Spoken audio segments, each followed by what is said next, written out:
of it in the months to come.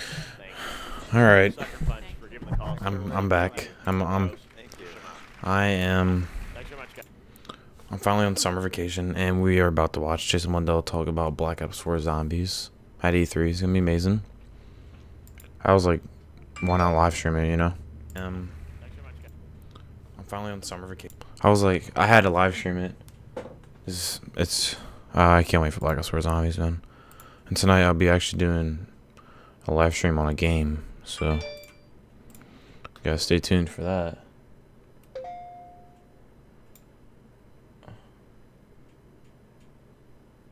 Alright, let's go back. Call of Duty. There it is.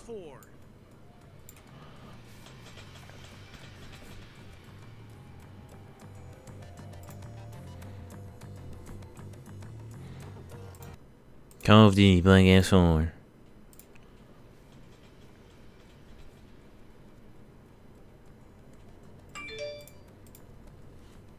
Look at a meme, Jason Blundell.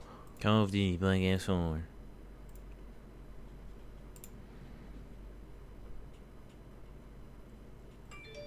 The Shocker boss fight, and the whole time Look he's at fighting me, Shocker, he's Jason like Blundell. throwing like verbal jabs at him, verbal sparring the whole time. So I think, you know, one thing is when you look at Spider-Man, one of the things that identify him is his sense of humor. So we wanted to play that up and find the situational humor. I think.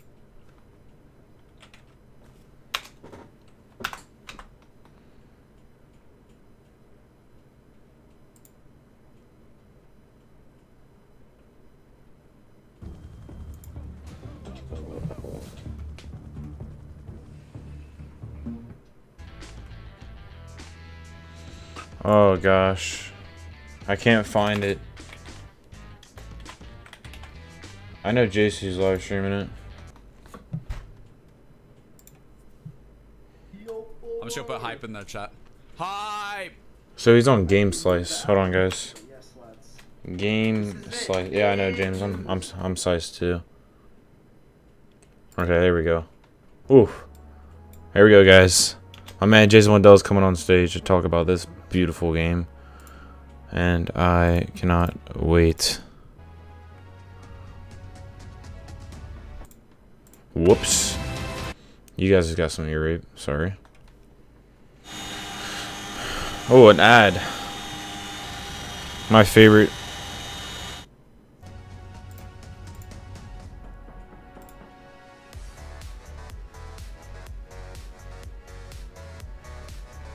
Dude, this is gonna be lit, James. Hey, how you been, James? I'm ready for a summer, dude. I'm doing like at least I'll try to do 2 streams a day.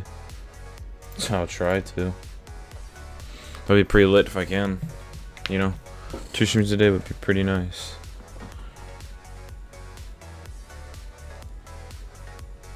I was like, why not live stream? Because I'm gonna be watching it anyway. So it's like easy live stream. And then tonight I'll be doing a game live stream. I don't know what it's gonna be. Might be zombies. Custom zombies, of course.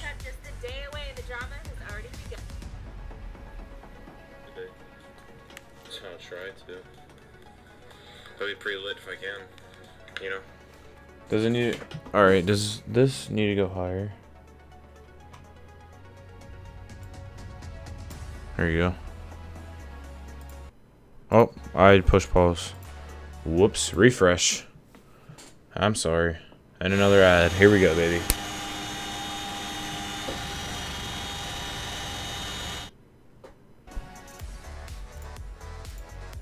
Alright, Jason, come on, give us something new, baby.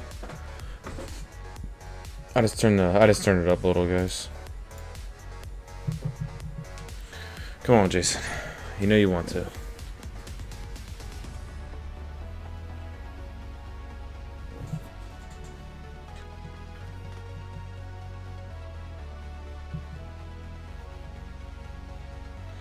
I'm finally on summer break, guys. Today was my last day of school. I'm so happy.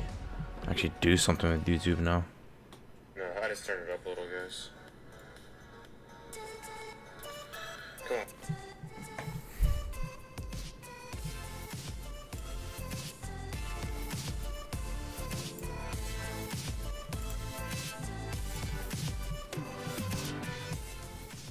Here we go.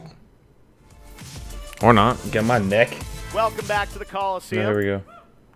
That's right. We got an awesome afternoon for you guys. You know, amazing games coming on stage to share some stuff with you. Yes. We've got Call of Duty right now. We've got we've got Spider-Man coming up a little bit later. Tonight we've got the director of Avengers, Joe Russo, here with Donald Mustard, Fortnite, and then this evening we've got an awesome performance of some of the score of God of War. So lots of great stuff. Thanks for coming to the Coliseum. Right now we're going to move on to Call of Duty Black Ops 4. Yes, I see many people with their Black Ops hats. Come on. Clearly, you guys have probably already been to the booth, played it. We're going to talk about something that's not at the booth. We're going to talk about zombies. I hope that's okay with you guys. So let's bring out the guys from Treyarch to talk about all things zombies. Come on out.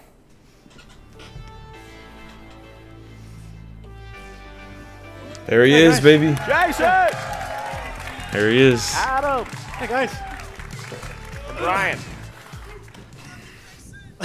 Jason. Adam, Brian, great Blundell. to have you guys with us here. Now, zombies, I was telling Jason backstage, I was talking to Mark Lamia from Treyarch a few weeks ago. We were having dinner, and I was saying it was 10 years ago on my old Spike show that we revealed that there's this crazy idea of zombies in Call of Duty and World at War. Yep. And it was, you know, it was right at launch. You guys had sort of not really shared anything about it. I don't think anyone knew kind of quite what to make of it. And here we are a decade later. Yep. And people don't just appreciate it. They absolutely love what you guys do with Yes, zombies. sir, I do. You know, Yes, it sir. started as this Easter egg in World at War. I'd be curious to hear the history, and I know a lot of you guys have been, you know, involved in it since the beginning. Where did this come from? Because, you know, at the time, Call of Duty was very much, you know, rooted in reality, and, you know, following the franchise from when it started, it was, you know, very real, and it was cinematic at times, but Sure. you know, super real. So this concept of kind of just twisting things a little bit and introducing zombies, like, what was the genesis of that inside the studio? Well, I mean, So, guys, kind of can't take before he away talks, he's going to talk about old history, the time in the project present, and when it was created, Yeah. which was future right at the very end, of zombies. right at the point when There he is, teams baby. are the most stressed. You know, everything's kind of being packed in. You're trying to lock a game down.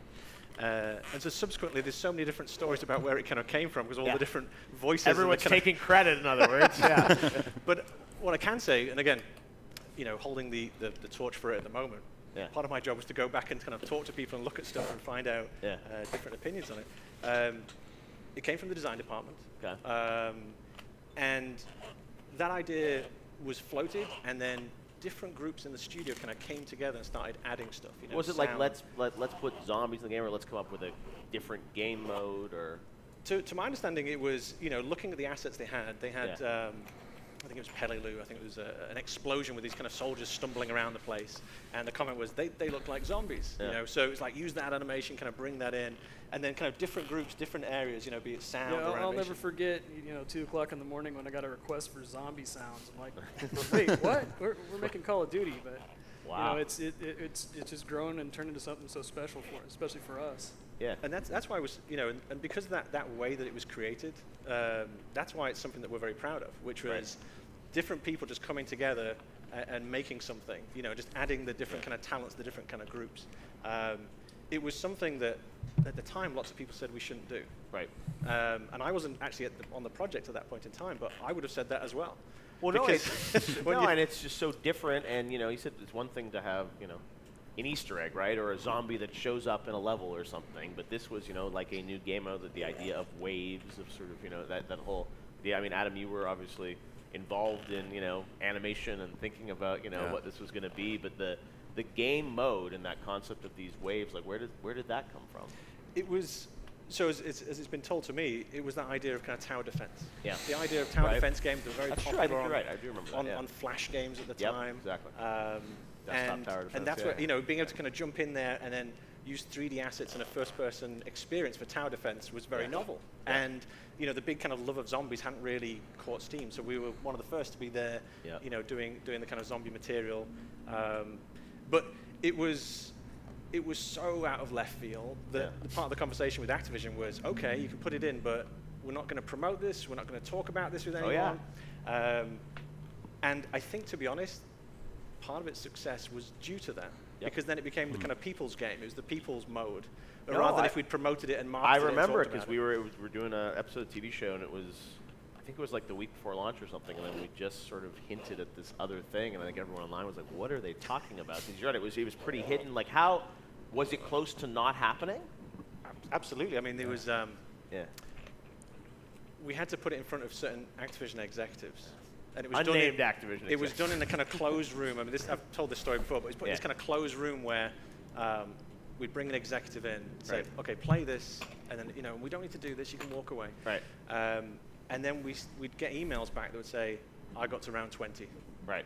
I got to round 25. So these executives were like getting so competitive about it. That's when we kind of knew that we had to kind of put it in. But it was, again, just to kind of go back, it was the fact that everyone in the studio started giving more and more time on top of the job they were already doing, adding things in from the different disciplines to make this thing come to life. I remember being around the studio, and they said there was this energy, I think, that everyone was playing. I mean, Adam, you've been on this project for a long time over the years.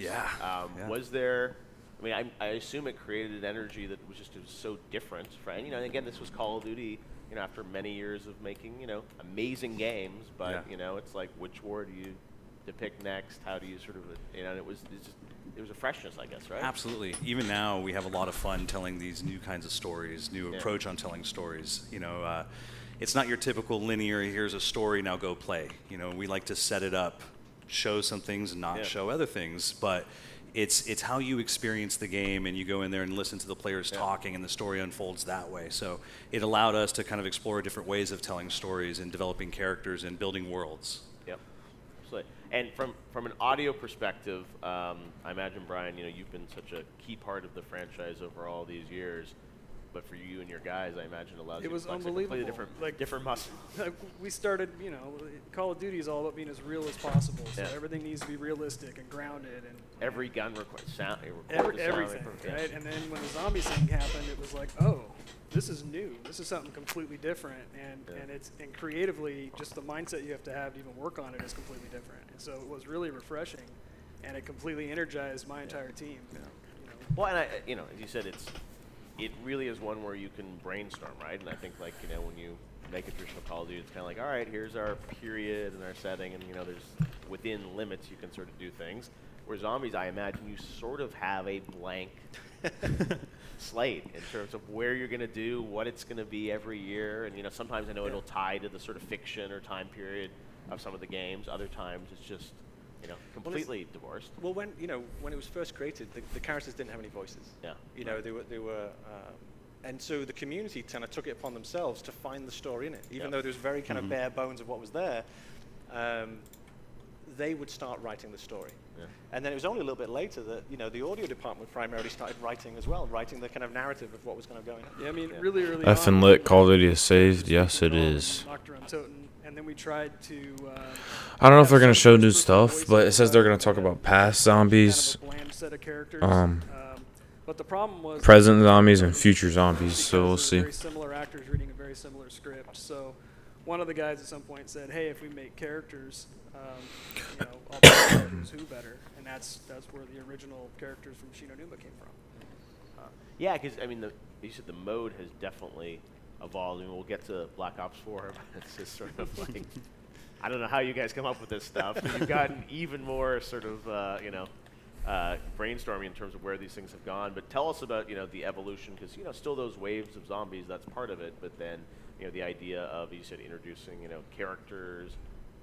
Oh, they're gonna give us something new tonight, easy. Track sort of like a tease or something. Zombies, are there certain moments Maybe a tease to the 4th map. Supposed to get 4 on day 1, if you get the season pass, of course. Absolutely. I mean, you had that fundamental core, which was fantastic, because I came on a little bit later on. I came on DLC 3, which was Derice in World at War. Yeah. And I think I've said this in the past, which was, he said, "How did you feel about that?" I was like, I was crapping myself. It was the scariest thing I'd ever had in my professional career, which was to be given something that was so beloved by so many, and then say, okay, now make something new. And there's always that pressure to be respectful of the thing that came before, and the success, but then also not to rest on your laurels and to go further.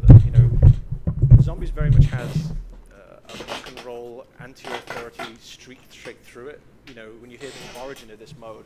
It's been, you know, our purpose is to kind of keep that vibe alive.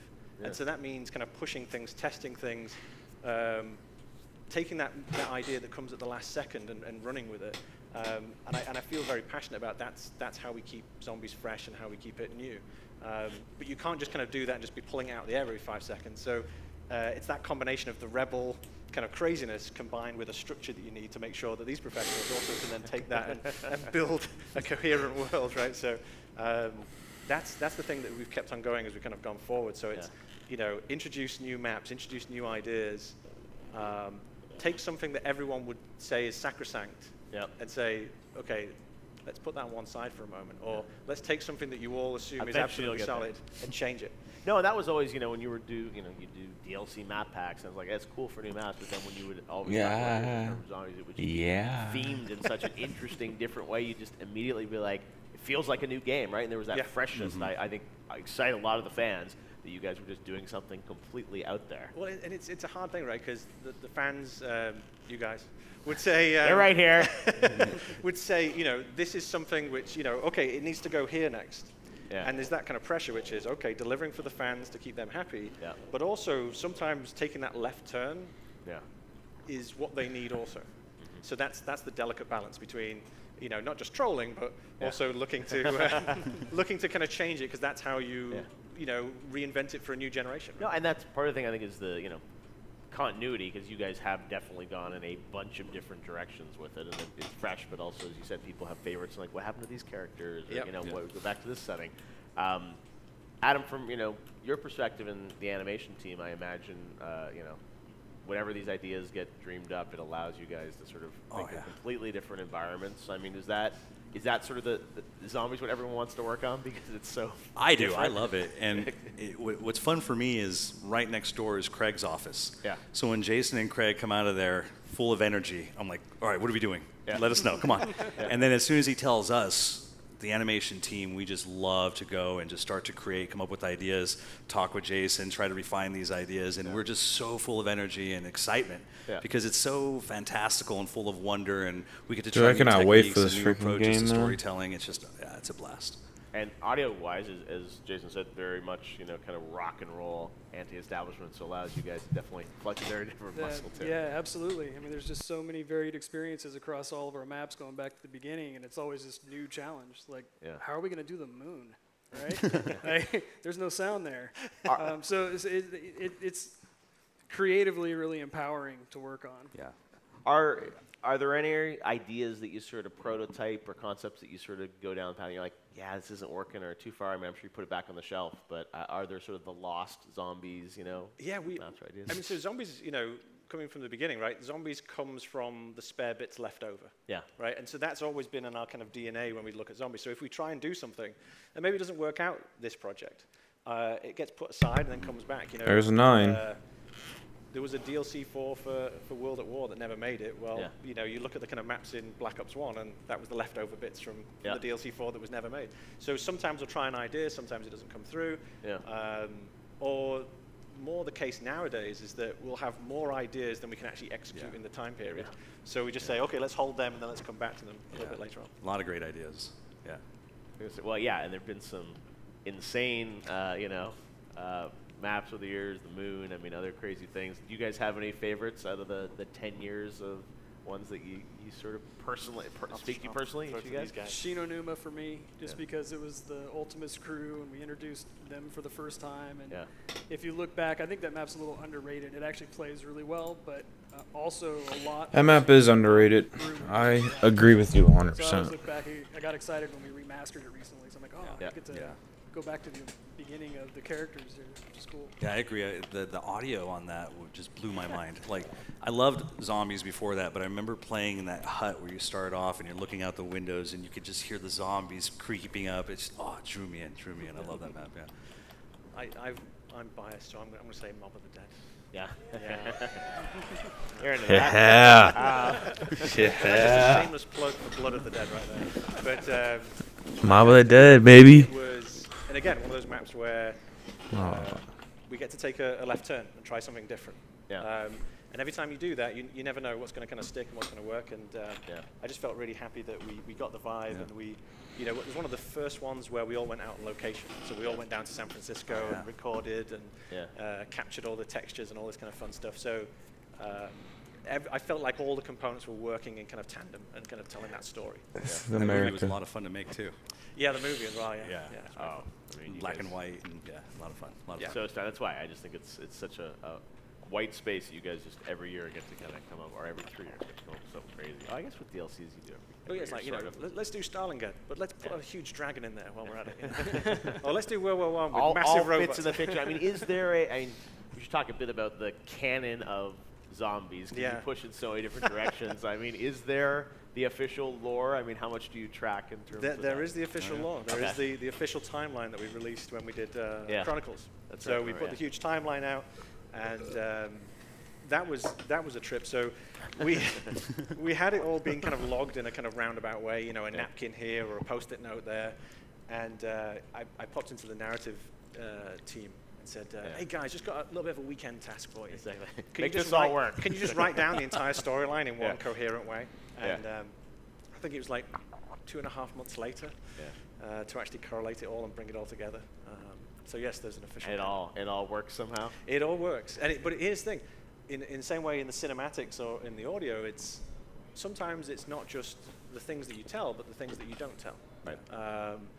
And that's just as much of an active choice, So sometimes it's the negative space in the picture rather than the detail. You'll go fill in at some point. You've also had some really great celeb cameos over the years. That's one of sort of my favorite moments, or some of the talent that comes in. Again, Black Ops has had some great talent in the main game, but Zombies you have as well. Any favorites? Bless you. Thank you. My one, I'm going to go with Jeff Goldblum. Oh yeah. Jeff was a force of nature. So normally when you do VO recording, someone kind of goes in the booth, you're sitting out there with your audio director, and they'll read the line, and then they'll do it 3 times, then you say, I'll take the B take, or I'll take the A take. Yeah. Jeff came in, and we just let it run. Because he would, he'd just kind of warm in and he'd be like, yes, well, yes, the shield is quicker than the eye, and just kind of do it like a couple of times, right? And he would just go there, and then he would read the next person's lines as well. Yeah. Well, what has my wife done? Just start That's going what needs to be released. Yeah, and it was so good that we just couldn't call takes. Yeah. So he was absolutely amazing. And I'm sure from animation cinematics perspective, it's fun because often you've had, the characters look like those actual talents, right? Yeah. Any fun stories for you, Adam? Well, one of the first celebrity ones that we did was with Michael Rooker on Call of the Dead, and that was a lot of fun. The energy he brought there was just infectious. He took it all seriously. He brought his A performance every single time. There was times we had to be like, whoa, they're not real, but he would go in there and have this energy of like, come here, I'm going to get, it was so much fun to work with that guy. Yeah, it's awesome. Brian? I mean, my favorite's Rooker also. He was amazing. But, the celebrity maps just kind of gave us all yet another break on this narrative thing we were on. Yeah. So, I actually love all those maps for completely different reasons. Yeah, that's a good point, yeah. Now, one thing we haven't talked about, which we absolutely should, is the community that has built around zombies. And, the Easter eggs. I mean, it's fascinating. I remember years ago on YouTube, I'd be watching, Noah J or something. It's like, all these people watching his stream months after the game has come out as he's searching for something, and it's been so much fun. Tell us a bit about.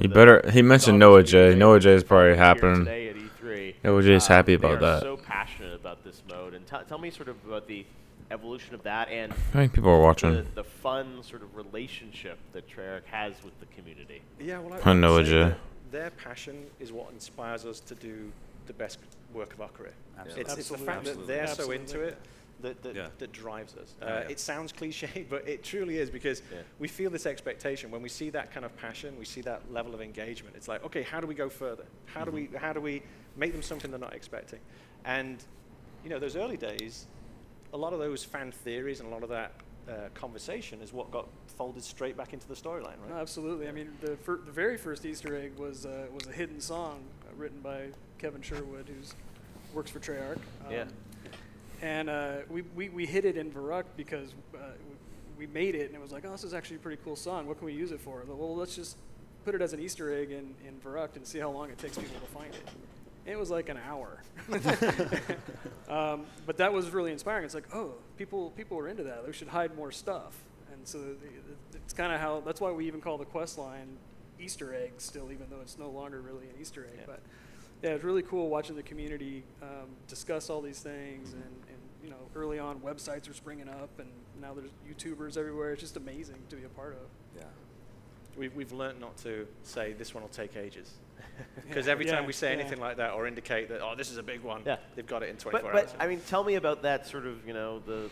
I want a big one. I want one to take like 2 weeks or a month. Creating things, and you know, there's definitely, I think, there's a relationship with that community of sort of like, I mean, how does that work, brainstorming, like, especially Easter eggs? I mean, it's stuff that, you know, again, the hunt is part of the fun. Oh, I try, you know, I'll think about it in different levels or different strata to think about, here's the easy ones that you can kind of just easily get. Then here's ones that, you know, they're probably going to have to work in a team to get. And then here's ones that are nigh on impossible. You know, they're not going to get these, which they then do. Yes. But by thinking about it in kind of different ways means that different levels of people, you know, their engagement, there's always something else. There's always another depth them to kind of discover. But over the years, it's got more and more complicated. I started off with a computer science background and programming, so I was like, oh, I'll do the ciphers, I'll do this, you know. They've already exhausted me now. I've got nothing left now. That's all the trickiness over now. So everything's just going to be straightforward. You know, press X to. Well, again, like that's why, you know, some people will play to find those. Other people will watch someone else play to find them, and it's you know, that's what's fun. Are there any Easter eggs that have not been found? Absolutely. Yeah. Your task is at hand. Yeah. Can you tell us which game? No. Oh, damn it. Come on, Jason. Well, here's the thing. So there's a whole bunch that haven't been found, and there's a bunch that they haven't got through it yet. But but when we get into the end, so I try to have a careful relationship with the community, which is close enough but not too close. Okay. Because if you get too close, then you're just following what they're asking for. Yes. But you want to be aware. You don't want to be deaf to it. So trying to be you know, questions that get asked and say, okay, which one, you know, where's the Easter eggs you haven't found? I like to be a little bit more separated, and then I'll have people on the team tell me, like, oh, they haven't found that one yet. I'm like, okay, excellent, okay.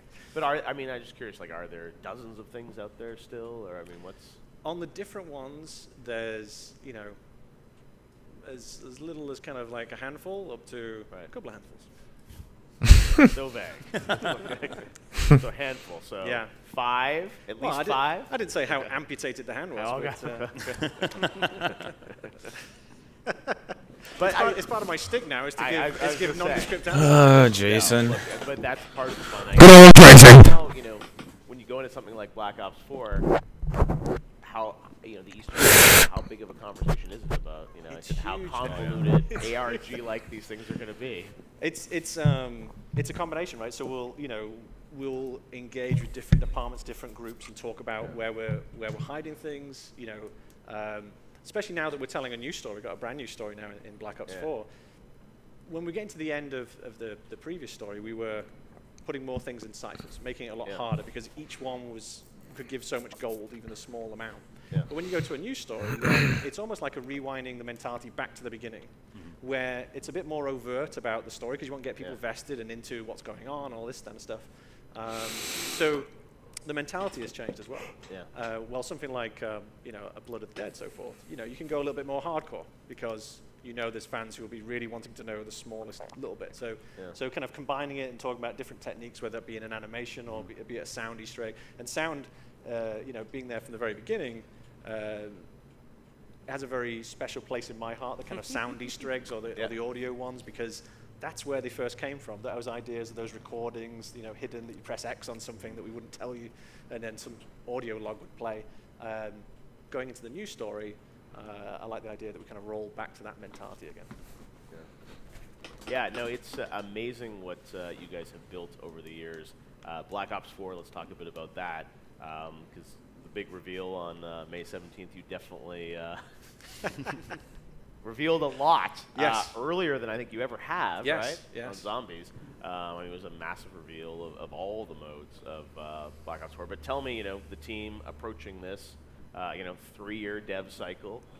When you start out, on this new cycle a couple years ago on Black Ops 4 Zombies, what was the original vision? What did you guys want to accomplish this game?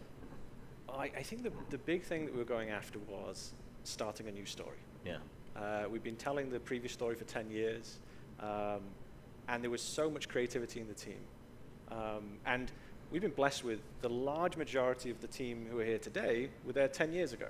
Yeah. When we did Chronicles, for example, most of the people who made those maps were making them again for the remaster. And that's why, when Brian's talking about, the joy of going back for the sound, the designers were doing that as well, kind of going back and scripting stuff as well. So the idea is building up, and you're like, okay, could we jam this into the other storyline? Sure, we could. Yeah. But we kind of know where we want to go with that. And so very early on, it was like, let's not keep jamming stuff into a storyline where we know how we want to finish it and where we want to bring it to. Yeah. Let's start this new story. But then that's all scary, because now you're starting something that the audience doesn't know, you're going to reveal for the first time. But that fear and that excitement is what drives the team. That's what made Zombies in the first place so exciting. It was this feeling of, who knows, So taking all the things that the community had taught us, and being able to start a new story with new mechanics and new ideas, that's what's driving us. That's what's keeping it exciting. That's what's keeping it fresh. And that's what's kind of keeping the team alive and excited. So on like a 3-year dev cycle like this, the Zombies always sort of have the similar cadence in terms of when you come up with the idea and execute it. I mean, you're obviously doing a lot here, so that is. I guess I'm wondering about the evolution of the Zombies mode within sort of a 3-year cycle prototyping it, because obviously some of it is building off of what the team is doing on the main game too, in terms of systems and technology and everything. So you sort of have to ramp up with the main game in some ways, right? Yeah, I mean, it's definitely like an asset sharing. So for instance, like the weapons, the multiplayer pretty much dictates the weapon selection we're going to have for the map. And then we'll highlight a handful of them and say, these are the special weapons, or these are the wonder weapons, or whatever that's going to be. But then, because the Zombies mode has grown so much, it's turned to a point now where it has its own kind of feature list, where we're talking about its own game. Yeah, so it's before it was just like, hey, what bits do you have left over? Can we borrow some? And now it's kind of like, we want this. There you go. And I think even probably, animation-wise, I mean, you get, we saw from the reveal, I mean, massive cutscenes, new content, and I mean, this is for New the team, characters. I'm sure, is a huge part of what you guys do every year now. Absolutely, absolutely. As a matter of fact, we were reviewing something before we came over here. Tell us more. Wait. Cut his mic. But no, but like this new crew, these new 4 are very interesting characters, and we're very excited to explore them and grow them and help them come to life and reveal more about them over time. But to me, that's very exciting, because we want to explore new stories, we want to explore new ways to tell stories or what not to tell, and. Why'd you point at me when you said that? Well, because we like to go, in the animation department, we like to go crazy. And Jason has to come in and tell us, like, whoa, hold on.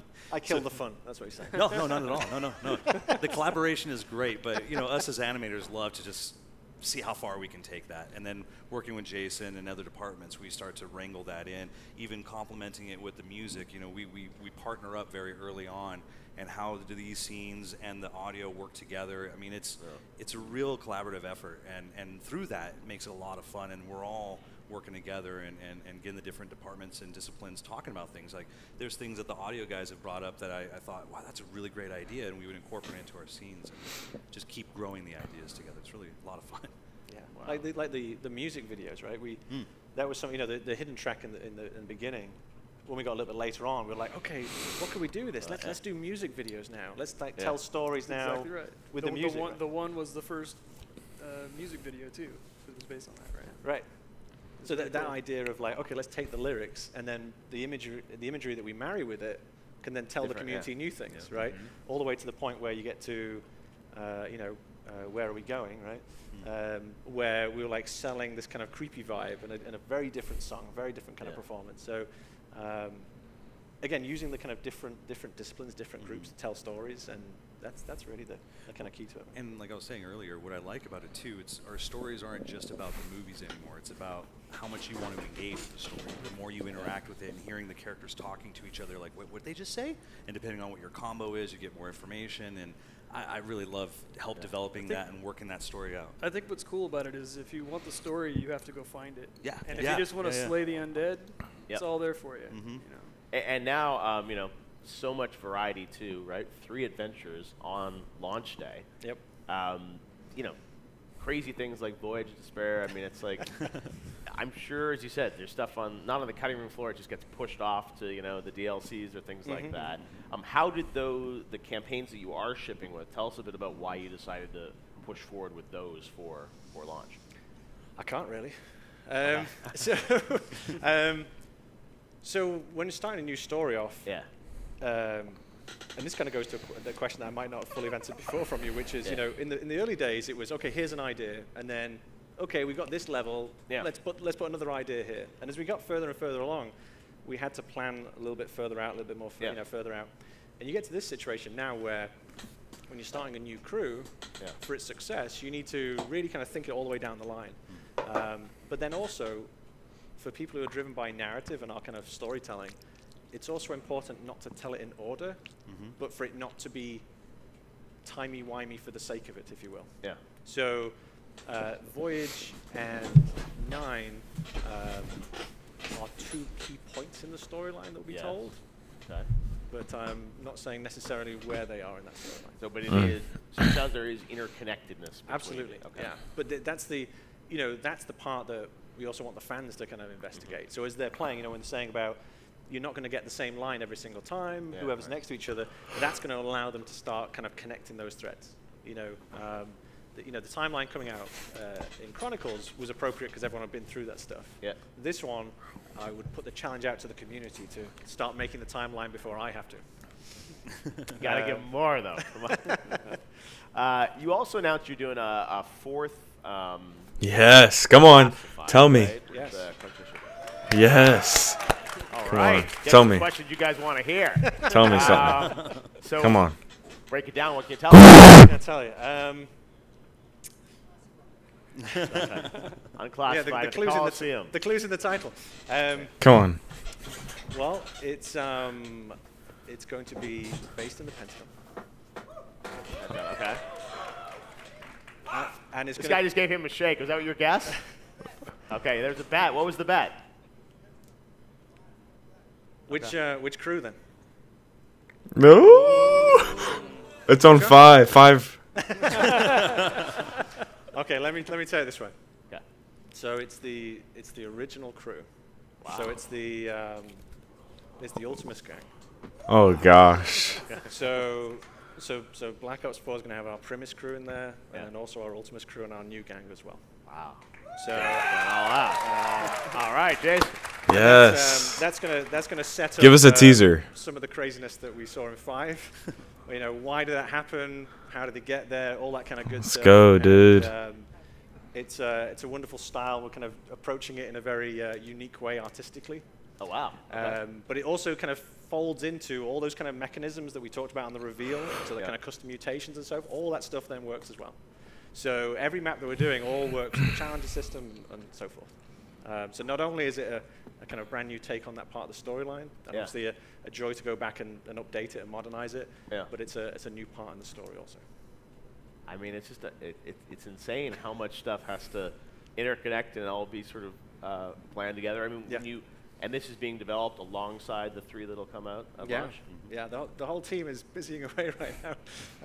Straight after this, I've got to take these guys home because they've got to go back to work. Yeah, exactly. After this project. No, and I mean, even for you guys, you know, you've got, you know, the entire game to sort of think about. And I mean, you stay focused primarily, I guess, on zombie stuff. But for you guys, I mean, now, I mean, it feels like zombies is a big part of what the audio and art teams are working on every year, right? I mean, how do you, you know, at least. And now MP obviously is big, and then, you know, Blackout and everything, but it's, you know, zombies is so different. Does it take sort of a disproportionate amount of resources because it's so new? That's a good question. I don't think so. The way we have our, like in the animation side, we have our teams broken up in the different subgroups. We have cinematics, AI, and player animations. So as we start to develop and design these games, we start putting the resources and the energy in the right places. So it never really feels disproportionate at all. It's it's just, you know, part of the game development cycle. I've got to call out for our amazing production department that Yes. makes Yeah. all this stuff work. They're the kind of unsung Yeah. heroes of all this because, you know, we have obviously our talent and our kind of energy that we're kind of going into different disciplines, but they're sitting in the background making sure all these That's pieces true. fit Yeah. together. So, Yeah, No, let me I- text them that question. Yeah, What do you guys exactly. think? And audio, I mean, you're doing different sort of soundscapes. Yeah, I mean, for I got to zombies, keep right? people from begging me to work on zombies. That's the easy Really? one. Oh, really? Yeah, Yeah. everybody loves working on it. It's just it's Yeah. so much fun and it's so different. You know, if you need to shift gears or you're not feeling creatively inspired on some other part of the game, hey, Yeah. there's a zombies task for you right here.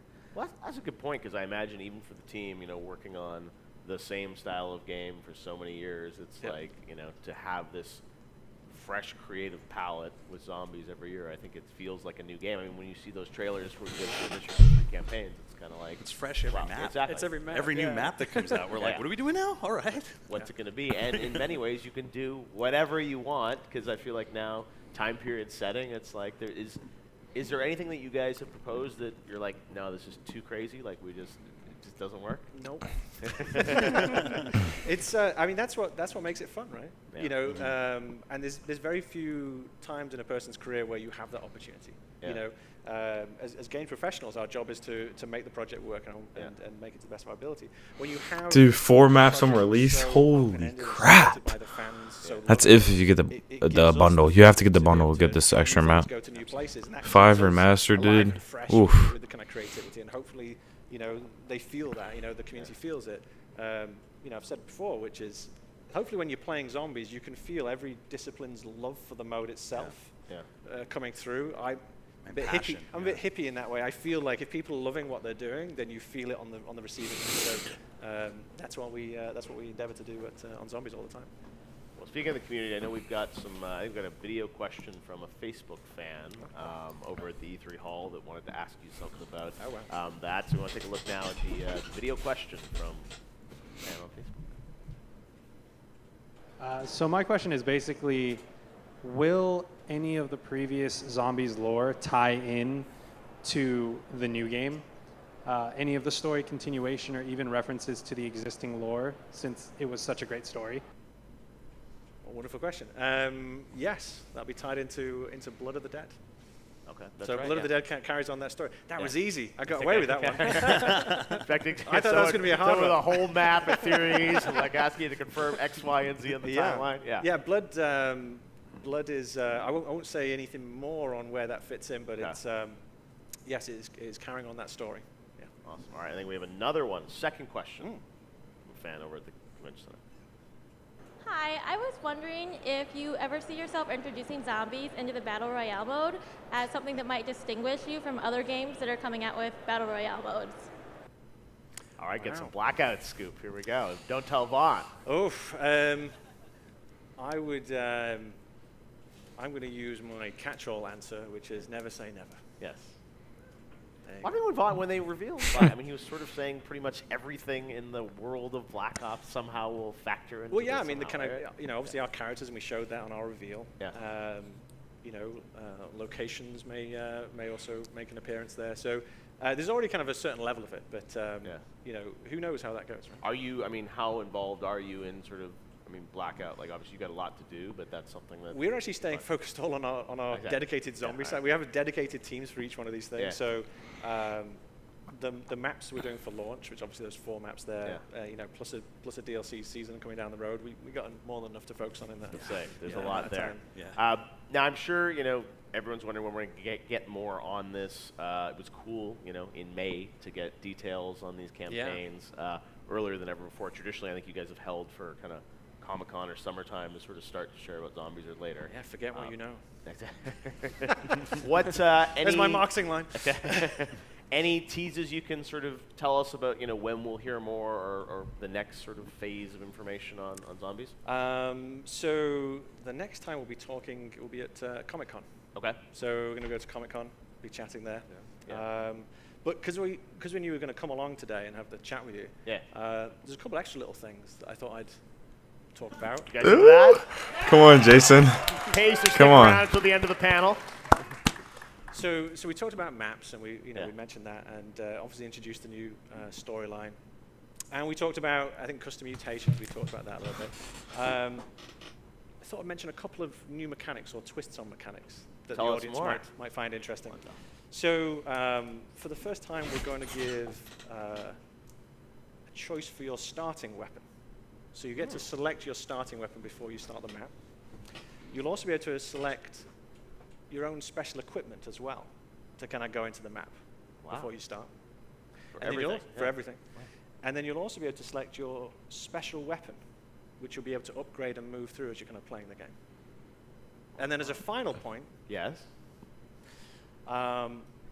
you'll also be able to choose your what we're calling perk vapors, of which there'll be over 10 different kind of perk vapors, and you'll be able to assign them into the world. So rather than having your kind of perk machines just kind of static and staying there, now players will be able to kind of choose what combination of things and how to set it up into the map to change the way the map is played and what abilities and skills they can then have. Wow. So there's a couple of mechanics there. I was going to say, so this is definitely... That's an exclusive for you there. Thank you there. I appreciate it. You know, I like those. That's amazing. I mean, it feels like that's going to obviously, allow so much more customization. I mean, you Yes. load out effectively when you're kind of... And that's the kind of thing which is, when we're talking about, the most deepest customizable game we've created, that's part of it, right? Taking all the things which are kind of static or predictable and then giving the players the choice.